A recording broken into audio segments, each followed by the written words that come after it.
모든 여성들은 이 마술사라고 볼 수 있습니다. 왜냐하면 여성들은 한순간에 다른 사람으로 변신할 수 있기 때문입니다. 여성들이 집안에서 편한 옷으로 청소를 하거나 음식을 만들거나 쓰레기를 버릴 때 보면 부엌대기 같은 생각이 듭니다. 그러나 결혼식이 있다든지 중요한 모임이 있어서 나갈 때는 일단 미장원에 가서 머리부터 하고, 그리고 화장을 1시간, 긴 사람은 2시간 이렇게 하고, 한복이나 드레스를 입고 외출할 때 보면은 완전히 딴 사람이 되어서 나가는 것을 보게 됩니다. 우리나라는 여성들이 아주 얇은 이 끈 달린 드레스를 입고 파티할 기회가 별로 없는데, 미국 여성들은 중요한 파티를 할 때 보면 반드시 끈이 달리고 등이 파진 몸매가 다 드러나는 이런 드레스를 입고 막 춤을 춥니다.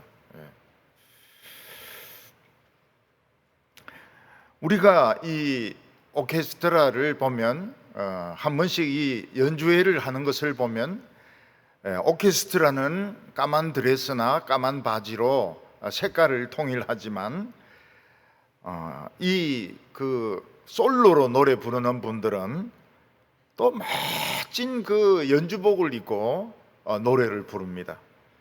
몸에 딱 달라붙는 이 드레스, 또 등도 엄청나게 파고 얇은 이런 그 드레스를 입고 노래를 부르는데, 노래 듣는 것도 기쁨이지만 그 연주복을 보는 것도 굉장한 기쁨인 것입니다. 특히 우리나라 이 한복은 전 세계에서 제일 아름다운 옷입니다. 마치 특히 여름 한복은 잠자리 날개를 붙인 것처럼 아주 하늘하늘한 이런 천으로 만들어 가지고 모든 여성들은 마치 날개를 단 나비처럼 이렇게 옷을 입고 나타나게 되는 것입니다. 우리에게 궁금한 것은 집에서 몸빼를 입고 추리닝 입고 그냥 허들에 일을 하는 그 모습이 그 여인의 진정한 모습일까요? 아니면 중요한 행사에 참석하기 위해서 화장을 하고 머리를 하고 멋진 드레스나 한복을 입고 나타나는 것이 그 여성의 진정한 모습일까요? 아마 집에서 몸빼 바지 입고 추리닝 입고 막 설거지하는 모습은 그 여성의 모습이 아닐 것입니다. 아마 여성들은 그런 모습으로 사람들 만나려고 안 할 것입니다. 많은 여성들이, 거의 대부분의 여성들이 화장하지 않고서는 다른 사람들 안 만나려고 합니다. 그래서 사람들은 어떤 때 헷갈릴 때가 있습니다.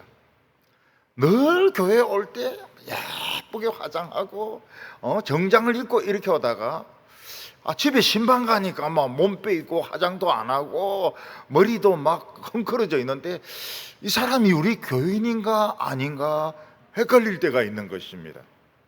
여성들은 화장한가 하고 안 한가 하고 완전히 천지 차이입니다. 예수님은 제자들에게 너희는 나를 누구라고 생각하느냐 이렇게 물으셨습니다. 우리 생각으로는 갈릴리 출신의 능력 많은 선지자입니다 이렇게 대답할 것 같은데, 베드로는 주여 그리스도시고 주는 그리스도시고 살아계신 하나님의 아들이라고 고백을 했습니다. 그러나 예수님은 어디를 봐도 사람이지 하나님의 아들 같은 모습은 없었습니다. 예수님은 제자들에게 인자가 예루살렘에 올라가면 지도자들에게 많은 고난을 받고 십자가에 못 박혀 죽은 후에 3일 만에 살아날 것이라고 말씀하셨습니다. 예수님이 하나님의 아들이신데 누가 하나님의 아들을 죽이겠습니까? 또 하나님의 아들이 어떻게 죽을 수 있겠습니까? 이 말도 되지도 않는 이야기인 것입니다.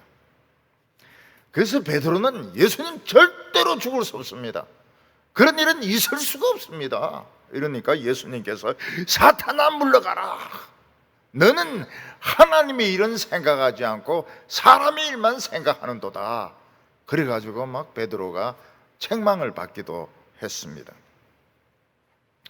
근데 놀라운 것은 우주가 생긴 이후에 딱 한 번 하나님의 아들이 죽는 것입니다. 이것은 천사들도 놀랄 일이고 우주도 놀랄 일이고 우리 모든 인간들도 놀랄 일입니다. 그런데 실제로 하나님의 아들은 딱 한 번 죽습니다. 예수님의 말씀은 진실인 겁니다. 죽을 수 없는 분이 죽습니다. 예수님은 하나님의 아들이 맞습니다. 그러나 늘 사람의 몸을 입고 있었기 때문에, 늘 허름한 사람의 옷을 입고 있었기 때문에 그는 하나님의 아들같이 보이지가 않았던 것입니다. 예수님은 높은 산에 3명의 제자를 데리고 올라가셨습니다. 거기서 원래 자신의 모습으로 돌아오셨습니다. 예수님의 원래 모습은 얼굴에서 태양빛이 나고 옷이 빛나는 하얀 옷을 입은 영광스러운 모습이었던 것입니다. 사람들은 예수님이 산에서 변화되었다고 이렇게 말하는데 그 변화된 것이 아닙니다. 원래 자신의 모습으로 나타나신 것입니다. 그래서 변화산이라 이래 부르면 안 되고 원래 모습의 산이다, 원래 모습으로 나타난 산이다, 이렇게 불러야 더 정확한 것입니다. 오늘 첫 번째는 예수님의 그 영광스러운 모습이 어떠했느냐 하는 것입니다. 제자들이 예수님을 볼 때마다 헷갈리는 것이 바로 이것이었습니다. 그분이 말씀하시는 것이나 병자를 고치는 것이나 기적을 행하는 것을 보면 하나님의 아들인 것 같습니다. 그러나 그의 외모를 보면 어디를 봐나 사람이었습니다. 피곤해서 주무시는 것이나 다리가 아파서 앉아서 쉬시는 것이나 어디를 봐도 예수님은 사람이었던 것입니다. 예수님은 여기 섰는 사람들 중에 하나님의 나라가 권능으로 임하는 것을 죽기 전에 볼 사람이 있다고 말씀하셨습니다. 오늘 마가복음 9장 2절과 3절 보면 엿새 후에 예수께서 베드로와 야고보와 요한을 데리시고 따로 높은 곳에 올라가셨더니 그들 앞에서 변형되사 그 옷이 광채가 나며 세상에서 빨래하는 자가 그렇게 희게 할 수 없을 만큼 매우 희어졌더라고 말씀하고 있습니다. 엿새 후에라고 하는 것은 예수님께서 가이사랴 빌립보에서 너희들은 나를 누구라고 생각하느냐 그런 질문을 하신 후 6일을 말하는 것입니다. 엿새 동안 예수님은 어디로 갔었을까요? 북쪽에 있는 헬몬산으로 가셨을까요? 남쪽에 있는 다볼산으로 오셨을까요? 그러나 성경은 어느 곳이라고 말하지 않고 그냥 높은 산이라고만 말씀하고 있습니다. 예수님은 이 산에 제자들을 다 데리고 가신 것도 아니고 혼자 올라가신 것도 아니고 3 제자만 데리고 올라가셨습니다. 예수님은 이 3 제자를 기도의 동력자로 생각했던 것 같습니다. 그래서 12살 된 어린 여자아이가 죽었을 때도 이 3명만 데리고 방에 들어가셨습니다. 예수님께서 겟세마네 동산에서 피땀 흘리면서 기도할 때도 이 3 제자를 데리고 갔습니다. 왜냐하면 이 3 제자를 기도의 동력자로 생각하셨기 때문입니다.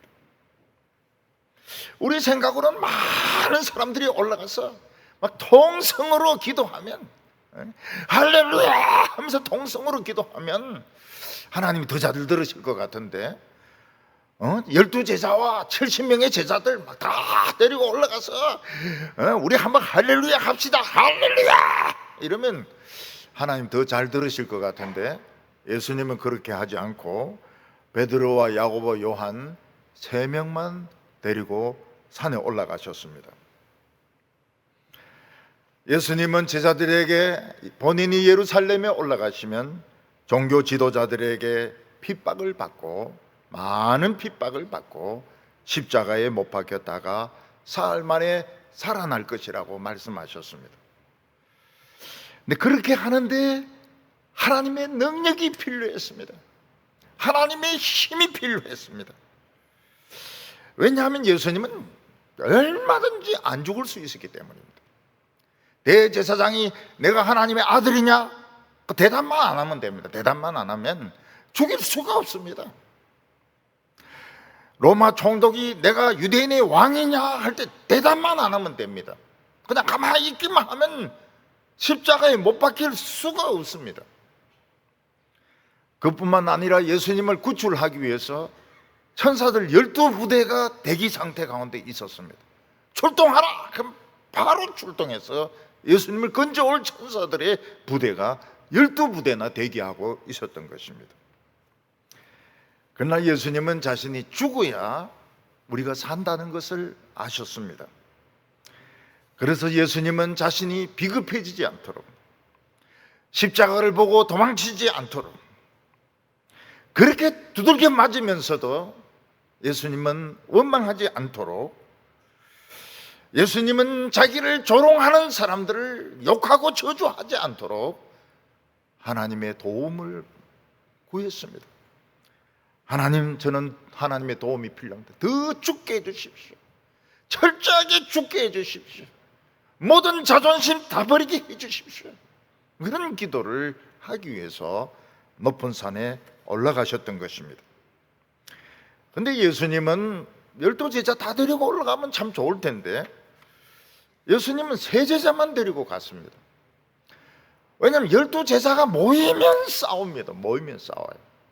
모이면 내가 먼저 제자 됐다, 응? 내가 높은 자리에 앉아야 된다, 너희들 내 말을 들어라, 요새 우리 제자들 이만 군기가 형편없어. 그러니까 또 밑에 있는 사람들은 말도 안 되는 소리를 가지고 말이지 독재하려고 한다. 모이면 막 싸우는 겁니다. 어떤 집에는 형제들이 다 모이면 싸우는 집이 있습니다. 큰형은 동생들에게 넌 다 나를 무시하고 너희들끼리 짜가지고 말이지 내 말 안 듣고 나를 따돌린다, 이렇게 큰형이 막 소리를 지릅니다. 그러면 동생들이 뭐라고 말합니까? 형은 형 같은 짓 안 하면서 말이지 우리를 부려먹으려고만 한다고. 형제들 다 모이면 싸우는 집이 있습니다. 그래서 동서들끼리 다 모이면 막 머리카락을 잡을 수도 있습니다. 그래서 예수님께서는 그 골치 아픈 그 싸움 못하도록 3명의 제자만 데리고 높은 산으로 올라가셨던 것입니다. 예수님 지금 죽으려고 하는데, 확실히 죽어야 되는데 제자들은 또 높아지려고 하니까 올라가면 이 기도에 방해가 되는 겁니다. 올라가면서부터 싸웁니다. 나는 총리해야 되겠다, 나는 장관 해야 되겠다, 나는 수비대장 해야 되겠다, 이러면서 막 싸우니까 예수님께서는 다 안 데리고 올라가시고 3명만 데리고 올라가셨던 것입니다.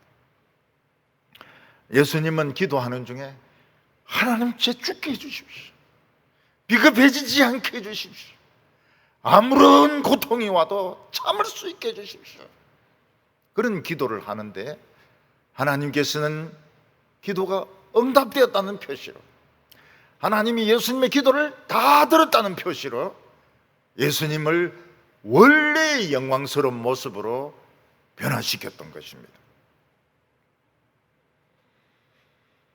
예수님은 기도하던 중에 그렇게 철저하게 감추어 놓았던 하나님의 아들의 모습이 드러났습니다. 그건 하나님께서 그 기도를 들으셨고 그 모든 말을 들으셨고 십자가가 비참한 것이 아니고 하나님의 축복이란 것을 보여주시기 위해서 예수님의 모습을 그 하나님의 아들의 모습으로, 원래 모습으로 회복시켰던 것입니다. 예수님의 얼굴은 막 해같이 빛났습니다. 그리고 예수님의 옷은 하얀색인데 이 세상에는 그런 흰색이 없습니다. 빛나는 흰색이었습니다. 아무리 빨래를 하고 아무리 좋은 옷을 가지고 짜도 그런 흰색은 나올 수가 없었던 것입니다. 무섭고 어두운 지척을 볼 수 없는 높은 산이 예수님의 영광으로 환해지게 되었습니다. 예수님이 평소에는 무슨 옷을 입었을까요? 누런 그런 옷을 입었을 겁니다. 우리 유치부 학생들이 그림 그린 거 보니까 예수님 다 흰색 입고 빨간 띠를 둘렀던데 무슨 데모하는 그 사람들처럼 다 띠둘른 이런 그림을 그렸습니다. 그러나 실제로는 왜냐하면 흰색하고 빨간색하고 굉장히 그 하모니가 되는 색깔이거든요. 그래서 이제 화가들이 예수님을 그릴 때 흰색하고 빨간색을 이렇게 섞어서 그립니다. 근데 실제로 예수님은 그런 옷을 입지 않았을 겁니다. 누런 옷, 아주 투박한 옷을 입고 계셨을 것입니다. 그러나 예수님의 옷은 빛나는 하얀색이었습니다. 어떤 빨래하는 사람도 그 색깔을 낼 수가 없는 그런 하얀색이었습니다. 예수님은 얼굴에서 막 태양빛이 나왔습니다. 손에서도 막 빛이 나왔습니다. 이것이 예수님의 원래 모습이었습니다. 하나님은 너 기도를 들었다. 내가 너를 지켜주겠다. 도와주겠다 하는 뜻으로 너는 원래 이런 모습 아니냐. 예수님께서는 그 지시는 그 십자가가 수치스러운 십자가, 비참한 십자가가 아니라 영광의 십자가라고 하는 것을 하나님께서는 보여주셨던 것입니다. 근데 예수님에게 지금 없는 것이 있습니다. 뭐가 없습니까? 두 손에 못자국과 두 발에 못자국, 옆구리에 창자국이 없는 것입니다. 이 못자국과 창자국이 없으면 우리는 죄 용서 받을 수 없습니다. 예수님은 하나님의 아들이지만 우리는 죄 용서 받을 수가 없습니다. 그래서 예수님은 못 박히시려고 지금 예루살렘으로 가고 있는 것입니다. 제자들은 그때서야 예수님의 감추어진 하나님의 아들의 모습을 처음으로 보게 되었습니다. 여기 섰는 사람들 중에서 죽기 전에 하나님의 나라가 권능으로 임하는 것을 볼 자들도 있느니라 말씀했는데, 예수님의 제자들 중에서 하나님의 아들의 모습을 직접 본 사람들이 있었던 것입니다. 그러나 예수님이 만약 그 빛난 모습을 가지고 돌아다니셨더라면 아무도 예수님을 못 죽입니다. 누가 감히 예수님의 손에 못을 박겠습니까? 누가 감히 예수님을 십자가에 못 박겠습니까? 모두 예수님 앞에 무릎 꿇고 막 신으로 추앙을 하고 제물을 바칠 것입니다. 예수님은 그것을 원치 아니하셨습니다. 예수님은 우리를 속속들이 썩게 만들고 부패하게 만드는 그 죄를 치료하기 위해서 피를 흘리기를 원하셨던 것입니다. 제자들에게는 더 놀라운 일이 일어났는데 예수님이 혼자가 아니었다는 것입니다. 예수님 옆에는 두 사람이 있었습니다. 4절에 이에 엘리야가 모세와 함께 그들에게 나타나 예수와 더불어 말하거늘. 예수님 옆에 두 사람이 있었는데 그들은 그냥 딱 보니까 알았습니다. 한 사람은 모세고 한 사람은 엘리야였습니다. 모세는 이스라엘 제일 위대한 지도자였습니다. 애굽에서 노예 생활하고 있는 이스라엘 백성들을 애굽의 10가지 재앙으로 막 두들겨 패고 이스라엘 백성들을 끄집어낸 후에 홍해를 갈랐던 능력의 종입니다. 광야에서 마실 물이 없을 때 반석을 쳐서 생수를 터뜨렸던 종이 바로 이 모세였습니다. 그리고 엘리야는 얼마나 능력이 있든지 기도로 하늘 문을 닫히게 해서 3년 반 동안 비가 오지 않게 하고 하늘에서 불이 떨어지게 하고, 또 기도해서 3년 반 동안 내리지 않던 비를 막 쏟아지게 만들었던 그런 종이었습니다. 이 사람들이 예수님 옆에서 예수님과 대화를 나누고 있는 것입니다. 여기서 우리가 참 놀랄 것은 죽은 자와 산 자가 예수님 앞에서 만나고 있는 것입니다. 모세는 느보산에서 죽었습니다. 근데 그는 살아서 예수님 앞에 있습니다. 엘리야는 죽지 않고 불말과 불평거를 타고 회리바람을 속에서 저 하늘로 올라갔습니다. 그렇다고 해도 죽은 자로 봐야 됩니다. 그 죽은 자들이 예수님 앞에 살아 있습니다. 베드로와 요한과 야고보는 산자입니다. 죽은 자와 산자가 예수님 앞에서 만나고 있는 것입니다. 우리가 나중에 죽어서 천국 가면 먼저 죽은 가족들이 그렇게 이야기할 겁니다. 좀 빨리 오지 왜 이래 늦게 와? 그럼 우리는 뭐라고 대답하겠습니까? 사람 죽는 것이 마음대로 돼. 교회 일도 많고 미안하다고 그러면서 우리는 만날 것입니다. 죽은 자와 산 자가 예수님 앞에서는 다 살아있는 것입니다. 모세와 엘리야는 예수님의 죽으심에 대해서 이야기하고 있었습니다. 예수님, 우리를 위하여 지금 죽으셔야 되는데 그 고통스러운 죽음 괜찮겠습니까? 그러니까 예수님 뭐라고 말씀하십니까? 나는 하나님의 뜻이면 모든 것을 다 할 수 있다. 나는 하나님이 힘주시면 다 할 수 있다고 말씀하신 것입니다. 십자가는 비참한 것이 아니고 영광의 십자가였습니다. 그래서 우리는 가족들 중에서 누가 먼저 돌아가신다고 해서 너무 슬퍼하지 마시기를 바랍니다. 왜냐하면 그들은 예수님 입으셨던 빛나는 하얀 옷을 입고 우리를 기다리고 있는 것입니다. 또 우리도 죽으면 그 빛나는 하얀 옷을 입고 우리의 성도들, 형제들, 가족들을 만나게 되는 것입니다. 예수님께서는 죽게 해달라고 기도하는데 제자들은 막 높아지려고 주도권을 잡으려고 막 싸우고 있는데 나 때리쳐. 예수님이 3명의 제자를 데리고 올라가서 막 기도하는데 하나님께서 내 기도를 들었다. 내가 너와 함께 하겠다. 그 표시로 영광스러운 모습을 회복시켜 주셨던 것입니다. 오늘 여기 두 번째로는 여기가 조사오니라는 그 베드로의 고백입니다. 베드로는 예수님의 그 변화된 모습과 거기 모세와 엘리야가 살아있는 것을 보고 너무나도 좋았습니다. 그래서 예수님께 여기 계속 살았으면 좋겠습니다. 5절에 베드로가 예수께 고하되 랍비여 우리가 여기 있는 것이 좋사오니 우리가 초막 셋을 짓되 하나는 주를 위하여 하나는 모세를 위하여 하나는 엘리야를 위하여 하사이다. 베드로는 예수님이 계시고 모세도 있고 엘리야도 있고 이러면 너무너무 든든하고 좋을 것 같았습니다. 예수님은 가운데 서셔서 말씀을 전하시고 병자를 고치시고 오른쪽에는 모세가 서서 지팡이를 들고 막 홍해를 갈라버리고 반석을 쳐서 생수가 나오게 하고 왼쪽에는 막 엘리야가 하늘문을 열었다가 닫았다가 막 불이 떨어지게 말 안 듣는 놈들 막 불 떨어지게 해가지고 막 그 태워 죽여버리면은 굉장히 신날 것 같습니다. 그래서 베드로는 모세도 잡고 싶었고 엘리야도 잡고 싶었고 예수님도 잡고 싶었습니다.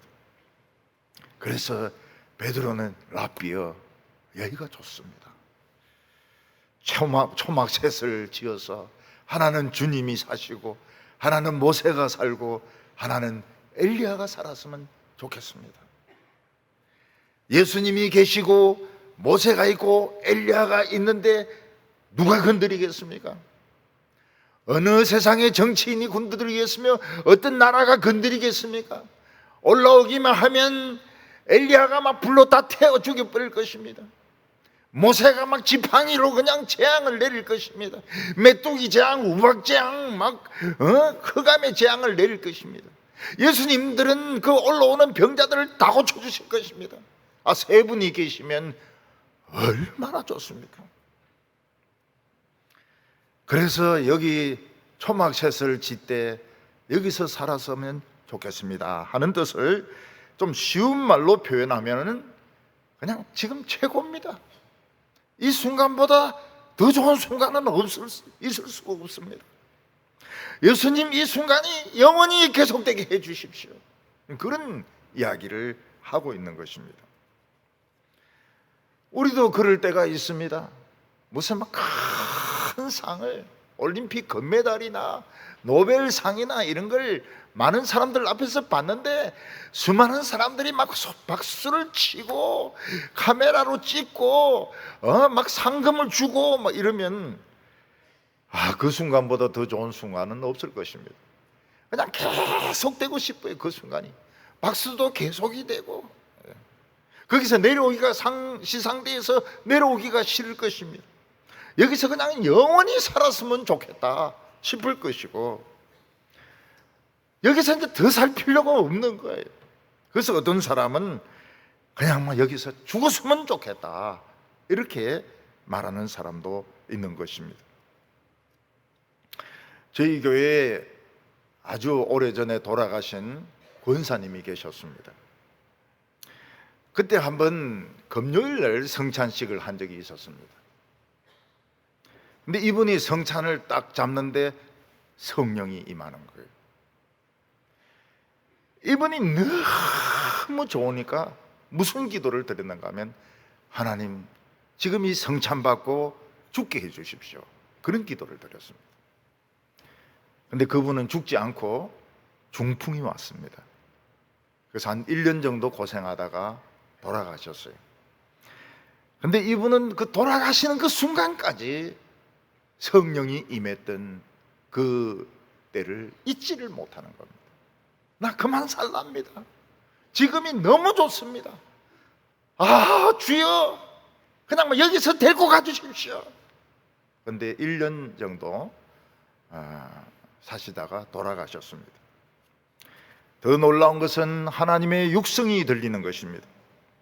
7절에 마침 구름이 와서 그들을 덮으며 구름 속에서 소리가 나되 이는 내 사랑하는 아들이니 너희는 그의 말을 들으라 하는지라. 이 구름은 옛날 모세가 성막을 만들었을 때 성막을 가득 채웠던 빛나는 구름을 말합니다. 그때 성전 안에 구름이 얼마나 꽉 찼던지 제사장들은 성전 안으로 들어가지 못했습니다. 근데 예수님이 계신 거기에 그 빛난 구름이 꽉 차 있는 것입니다. 왜냐하면 예수님이 계신 곳이 성전이기 때문입니다. 그리고 하나님께서 육성으로 말씀하셨습니다. 이는 내 사랑하는 아들이니 너희는 저의 말만 들으라고 했습니다. 하나님은 육성으로 말씀하시는 경우가 거의 없습니다. 하나님은 육성으로 말씀을 잘 안 하세요. 근데 아들이 있을 때는 육성으로 말씀을 하십니다. 이는 내 사랑하는 아들이니 너희는 저의 말만 들으라. 앞으로 아무리 이해할 수 없는 일이 일어난다 하더라도 예수님의 말씀만 듣고 따라가라는 것입니다. 우리는 지금 세상에서 하는 소리를 너무 많이 듣고 있습니다. 다른 사람들이 하는 이야기를 너무 많이 듣고 있습니다. 신문에서 하는 소리, 텔레비에서 떠드는 소리, 엉터리 학자들이 짓거리는 소리 너무 많이 듣고 있습니다. 그럼 죽어요. 그건 생명의 길이 아닙니다. 너희는 오직 예수님의 말씀만 들으라. 우리 교회는 딴 교회를 흉내낼 필요도 없습니다. 뭐 때문에 흉내를 냅니까? 그 정신이 나간 거예요. 예수님의 말씀만 듣고 그냥 그대로 따라가면 되는데 딴 교회는 이렇게 한다고, 애매하면 그렇게 해야 돼. 딴 교회는 이렇게 한다고. 그건 자기가 바보라는 것을 이야기하는 것과 똑같습니다. 뭐 때문에 그걸 봅니까? 오직 그의 말만 들으라. 예수님의 말씀만 들으시기 바랍니다. 아무리 부흥사가 웃기는 설교해도 듣지 마세요. 예수님의 말씀만 들으시고 자기 생각대로 마음대로 돌아다니지 마시고 예수님의 말씀대로만 행하면 삽니다. 돌아다니면 죽습니다. 그 빛나는 흰옷을 입을 수가 없습니다. 오늘 여기 세 번째로는 왜 엘리야가 와야 되는가 하는 것입니다. 제자들이 정신을 차리지 못하고 막 기절한 상태에 있을 때에 정신이 들고 보니까 구름도 없어지고 모세와 엘리야도 없어지고 예수님도 원래의 모습으로 돌아오셨습니다. 그러나 그들이 체험했던 기억은 없어질 수 없습니다. 예수님은 하나님의 아들이 맞습니다. 원래의 모습을 그들은 보았습니다. 하나님께서도 내 사랑하는 아들이라고 말씀하셨습니다. 그러나 예수님은 모세의 도움도 필요가 없고 엘리야의 도움도 필요가 없이 예수님은 스스로 우리의 구원을 이룰 수가 있는 것입니다. 예수님은 제자들에게 산에서 본 것을 내가 죽었다가 살아나기 전까지는 사람들에게 이야기하지 말라고 말씀하셨습니다. 예수님이 변하신 것을 말씀대로 많은 사람들에게 이야기를 하고 알려야 더 많은 사람들이 믿을 거 아닙니까? 근데 예수님이 하나님의 아들이라는 걸 믿으면 누가 죽입니까? 아무도 못 죽입니다. 누가 그 손에 십자가에 못을 박으며 누가 그 등에 채찍질을 하며 누가 그 이마에 가시면류관을 씌우겠습니까? 손도 대지도 못합니다. 그래서 예수님께서는 죽었다가 살아나기까지는 말하지 말라고 말씀하셨습니다. 근데 제자들은 죽었다 살아나는 게 뭔지 이해가 안 됐습니다. 죽으면 또 살아나고 죽이면 또 살아나고 죽이면 또 살아나는 것을 말하는지, 아니면 사람들이 죽었다가 또 한꺼번에 또 살아나는 것을 말하는지, 죽었다가 살아나는 것이 무엇인지 알지 못했습니다. 알지 못하는 것이 당연합니다. 이 부활이라고 하는 것은 죽었다가 그냥 살아나는 게 아닙니다. 변화된 모습으로 안 죽는 것입니다. 안 죽고 영원히 사는데 이 지구에서 살지 않습니다. 지구는 너무 오염이 되었고 지구는 너무 더러워서 여기서 살지 않습니다. 우리나라는 지금 코로나가 많이 퍼져가지고 사람들이 이 확진이 되고 있는데, 대구는 며칠 전 오늘까지 술집, 클럽을 중심으로 해가지고 술 마시던 사람들이, 확진자들이 많이 생겼습니다. 인간은 지금 살아있지만 좀비와 같습니다. 영혼도 없고 생각도 없고 그냥 가서 물어 뜯지 않아도 접촉하면 병에 걸리는 것입니다. 그래서 영화를 보면 막 좀비들이 막 몰려오면 막 총으로 쏘아 죽입니다. 이 좀비를 살릴 수 있는 길은 예수님의 피밖에 없습니다. 며칠 전에 그 부처님 오신 날이 있었습니다. 기독교인들 중에도 좀비가 있어요. 그래서 조계종에 몰려가서 그 막 몇 시간 동안 막 찬송을 부르면서 그 조계종 행사를 방해했다는 것입니다. 방해할 필요가 뭐 있습니까? 좀비같이 행동할 필요가 어디 있습니까? 또 어떤 여성은 그 여자 좀비인 것 같아. 막 은혜가 끌어가지고 막 절에 불을 태워버렸어요. 그래서 어떤 신학교 교수는 그 절 짓도록 돈을 모으자 이래가지고 또 학교에서 징계를 했어요. 어디 신학교가 절을 짓느냐 이래가지고 학교에서 막 징계를 했습니다. 좀비들 세상이죠. 우리가 뭐 세상을 돕는다? 좀비들 어떻게 도울 수 있습니까? 안 물리는 것이 최고죠. 그리고 이 예수님의 피로 주사를 놔야 살릴 수가 있습니다. 딴 거로는 살릴 수가 없어요. 우리 이 기독교인들이 이 정신이 나가가지고 세상을 살려야 된다, 사회를 살려야 된다. 그래서 막 좀비들에게 돈을 주고 좀비들에게 뭐 잘해주고 이러는데, 그래도 좀비입니다. 피밖에 없어요. 예수님 피밖에 없는데 그 권한은 우리에게 있습니다. 우리가 그냥 주사 놔주면, 목에 주사를 놔주든지 머리에 놔주든지 그럼 살아나는 거예요. 복음이 아니면 살아날 수가 없습니다. 세상이 뭐 좋아진다고요? 그런 웃기는 소리, 그 순진한 소리 하지 마세요. 순진한 소리 하지 마세요. 세상은 한 번도 깨끗한 적이 없었습니다. 그 제자들이 궁금한 것을 예수님인데 물어봤습니다. 11절에 이에 예수께 묻자와 이르되 어찌하여 서기관들이 엘리야가 먼저 와야 하리까 하나이다. 구약 마지막 선지자 말라기는 크고 두려운 날이 오기 전에 세례 요한이 올 것이라고 예언을 했습니다. 사람들은 엘리야가 불말과 불병거를 타고 죽지 않고 하늘로 올라갔기 때문에 또 불말과 불병거를 타고 내려올 거라고 생각을 했습니다. 그러나 예수님은 엘리야가 벌써 왔다고 말씀했습니다. 예수님 말씀하시는 엘리야는 세례 요한을 말합니다. 그런데 사람들은 세례 요한의 말을 듣지 않고 세례 요한을 목을 베어서 죽였습니다. 우리는 이 엘리야와 세례 요한을 비교해 보면 공통점이 없어요. 엘리야라 세례 요한을 왜 엘리야라고 하는지 우리는 이해가 되지 않습니다. 엘리야는 하늘문을 닫았고 열었고 하늘에서 불이 떨어지는 기적을 행했던 능력의 선지자였습니다. 3년 반 동안 오지 않던 비가 쏟아지게 했던 선지자입니다. 그런데 세례 요한은 그런 기적을 하나도 행하지 않았습니다.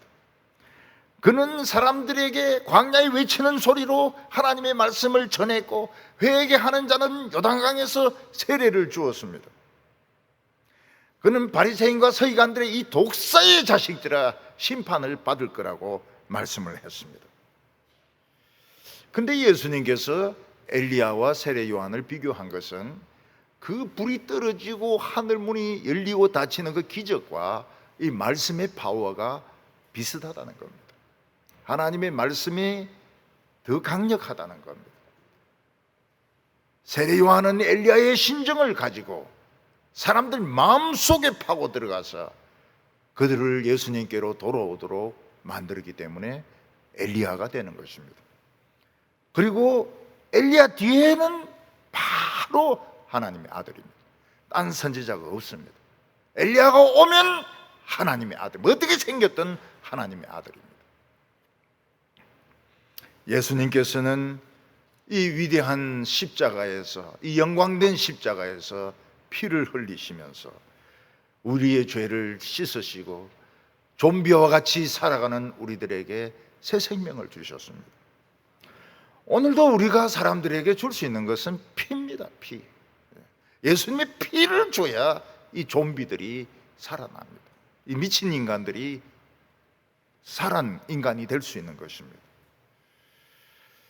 우리는 오직 예수님의 말씀만 들어야 됩니다. 정치인들이 하는 이야기, 바이든이 하는 이야기라든지 또 뭐 문재인 씨가 이야기하는 거라든지 뭐 국회의원들 이야기 들을 필요 하나도 없어요. 하나도 없어요. 그냥 예수님의 말씀만 따라가면 길이 있습니다. 길이 없는 것 같은데 길이 있습니다. 살 길이 있습니다.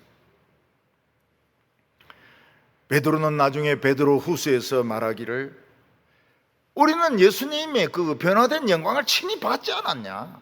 하나님의 음성을 친히 들었다. 그러나 그보다 더 중요한 것이 성경 말씀이라고 이야기를 했습니다. 우리 성도들이 이 어두운 안개가 낀 세상을 살아가는데 하나님의 말씀이 빛이 되기를 바랍니다. 서로 높아지려고 싸우지 마세요. 그것은 하나님이 기뻐하시는 것이 아닙니다. 절대로 높아지려고 나서려고 튀려고 하지 마세요. 예수님은 그 산에 안 데리고 가십니다. 우리가 자기 멋대로 돌아다니다가는 낭떠러지에 떨어져 죽습니다. 예수님의 말씀을 듣고 끝까지 견디는 우리 성도들 다 되시기를 바랍니다. 기도드리겠습니다.